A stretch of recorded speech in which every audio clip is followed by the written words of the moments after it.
मामा, मुझे दूध पीना है। मुझे ये खाना नहीं खाना। मुझे दूध की प्यास लगी है। मुझे दूध ही पीना है। मुझे दूध चाहिए मामा, मुझे दूध चाहिए। मुझे बहुत भूख लगी है। बेटा, कहाँ से लाऊं दूध? देखा बंटी जी, कैसे जग्गू रो रहा है। कब से दूध दूध कर रहा है। मैं कहाँ से लाऊं? आपकी तनख्वाह इतनी है और जंगल में भी दूध कहाँ मिलता है। ऐसे ही जंगल के सभी पंछियों के बच्चे बहुत रो रहे थे, क्योंकि इस जंगल में दूध बिल्कुल भी नहीं था और दूसरे जंगल में बहुत महंगा बिक रहा था। अरे देखे देखे मिट्टू जी, हमारा बच्चा कितना ही कमजोर हो गया है।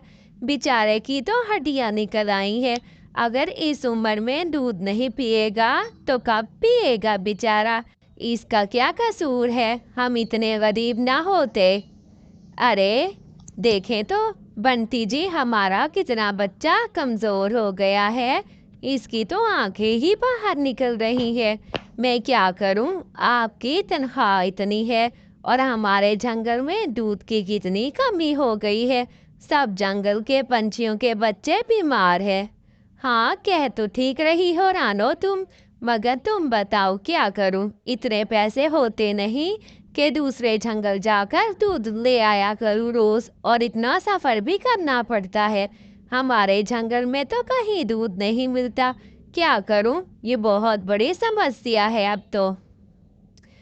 कालू जी देखें, हमारा जग्गू कितना कमजोर और पतला हो गया है। इसको कल बहुत तेज बुखार था। कब तक इसे दूध में पानी मिलाकर देते रहेंगे? क्या फायदा ऐसे दूध का जिसमें सिर्फ पानी ही है? दूध में वो दूध तो जरा सा होता है। क्या करें इतनी महंगाई में। हाँ, ठीक कह रही हो गौरी। एक तो इतना महंगा, ऊपर से सारा पानी मिलावट वाला दूध होता है। क्या करेंगे? मैं ही नहीं, जंगल के सारे पंछी ऐसे ही परेशान हैं। क्या करें, हमारे बच्चे ऐसे ही कमजोर होते जा रहे हैं। हमें कुछ ना कुछ करना चाहिए। ऐसे ही जग्गू और बंटी का बेटा फुटबॉल से खेल रहा था कि दोनों बाहर जंपिंग कर रहे थे। फुटबॉल को जंप लगाते हुए गुड्डू गिर जाता है। उसकी तो टांग ही टूट जाती है। अरे डॉक्टर जी, देखे मेरे जग्गू को क्या हुआ है। इसकी टांग टूट गई है। क्या ये चल पाएगा? ये ऐसे ही रहेगा बेचारा मेरा बच्चा। कितनी तकलीफ में है। हाँ, इसकी हड्डियां तो बहुत कमजोर हैं। अभी कुछ कहा नहीं जा सकता। मैंने प्लास्टर लगा दिया है। क्या आप बच्चों को दूध नहीं पिलाते? कितनी गलत बात है। इसकी हड्डियां तो बहुत कमजोर हो गई है। इसे दूध की सख्त ज़रूरत है। इसे दूध पिलाया जाए जितना हो सके। ऐसे ही एक सुनहरी परी खड़ी ये सब कुछ देख रही थी और सब कुछ सुन रही थी। अरे मेरे जंगल में ये सब कुछ क्या हो रहा है? मुझे कुछ करना पड़ेगा। ऐसे ही पंछियों को जमा करती है। सब पंछी, मैं आप लोगों की समस्या को बिल्कुल समझ गई हूँ।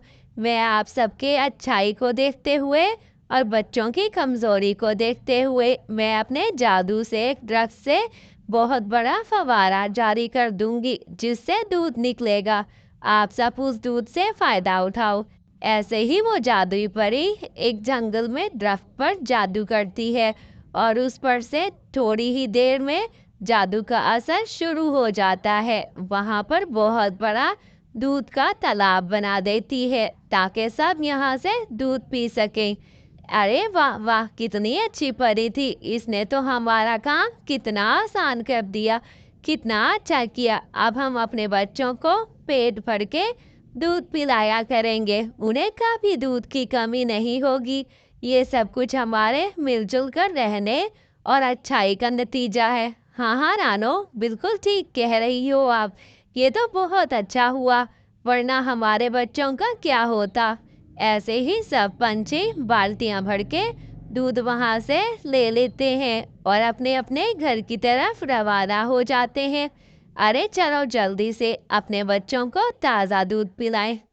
बेटा, जग्गू बेटा, ये लो आपके लिए दूध लाई हूँ। जल्दी से ये ग्लास फिनिश करो और अब आप रोज दूध पिया करोगे। खादिस आपको रोज मैं फुल गिलास दिया करूंगी दूध। आप रोज पीना, आपकी हड्डियां बिल्कुल मजबूत हो जाएंगी।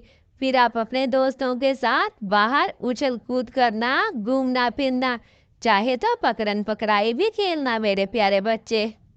कालू परेशान था। पता है रानो, हम सब कितनी मेहनत से हम काम करते हैं। उल्लू सेठ है कि हमें कितनी कम पगार देता है। क्यों ना हम ऐसा कोई काम करें। हाँ कालू, आप बिल्कुल ठीक कह रहे हैं। मेरे पास एक अच्छा सा आइडिया है, अगर आप सब माने तो। क्यों ना हम दूध का फायदा उठाएं और दूध को ऐसे ही शहर में और दूसरे जंगल में बेचने जाएं। वैसे भी तो इतना दूध है, ये बात हम किसी को नहीं बताएंगे। चलो खालिश दूध अब टैंकों में भरते हैं और थोड़े कम रेट पे हम सब पंछियों को बेचेंगे, ताकि उनके बच्चे भी इस बीमारी से दूर हो जाए और सबको ताज़ा और खालिश दूध मिला करे। ऐसे ही फिर रानो चिड़िया अपने सभी जंगल के पंछियों के साथ मिलकर दूध बेचने लगती है और सभी खुशी खुशी रहने लगते हैं। वहाँ जंगल में कभी भोजन की कोई कमी नहीं होती। बाय बाय प्यारे बच्चों।